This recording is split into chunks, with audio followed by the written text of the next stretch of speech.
आजको मौसम चाहिँ यस्तो पर्फेक्ट छ, मजाले घाम लागेको छ। अनि घाम लागेको बेलामा चाहिँ मेरो यो बेडरुममा भिडियो बनायो भनेदेखि कस्तो मजाले लाइट आउँछ क्या। यो चाहिँ नेचुरल लाइट हो।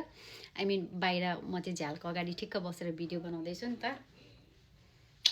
भिडियोको क्वालिटी पनि राम्रो आयो भने आफूलाई भिडियो बनाउनु पनि कस्तो मजा लाग्छ क्या।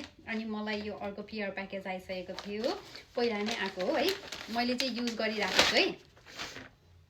पेट प्याटल्याक्क हुने, ढाड दुख्ने छ भनेदेखि एकदमै पर्फेक्ट।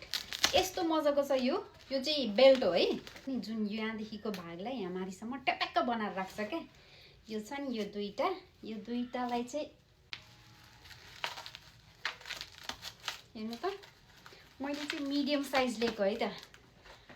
यो एउटा भयो, अनि फेरि अर्को पनि छ है, यहाँ यसैमा एट्याच हुन्छ है।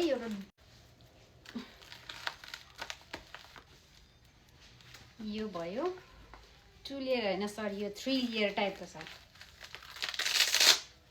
यो भयो, हेर्नु त, बिचमा एउटा, माथि एउटा, तल एउटा। यस्तो मजाले माथि मैले भनेको होइन, माथिदेखि तलसम्म ट्याप्याक्क बनाइदिन्छ भनेर।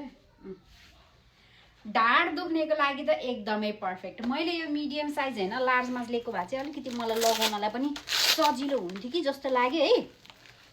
किनकि मेरो चाहिँ यहाँ यस्तोमा चाहिँ सानो, अनि कम्मर चाहिँ मेरो ठुलो छ क्या।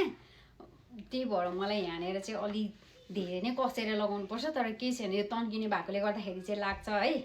यदि हजुरहरूले पनि वेस्ट बेल्ट किन्नको लागि हेर्दै हुनुहुन्छ भने चाहिँ यो चाहिँ एकदमै पर्फेक्ट हुन्छ। हेर्नु त, यहाँ माथिपट्टि एउटा, अनि यो तलपट्टि एउटा, अनि यो बिचमा एउटा। गजबको छैन त, एउटामा 3टा। मजाले यहाँ माथिदेखि यहाँ पेट, तल्लो पेटसम्म राम्ररी कभर गरिदिन्छ। क्वालिटी पनि एकदमै राम्रो छ, मजाले तन्किन्छ है। यसको मैले यहाँ लिङ्क राखिदिनेछु, चेक गर्न सक्नुहुन्छ।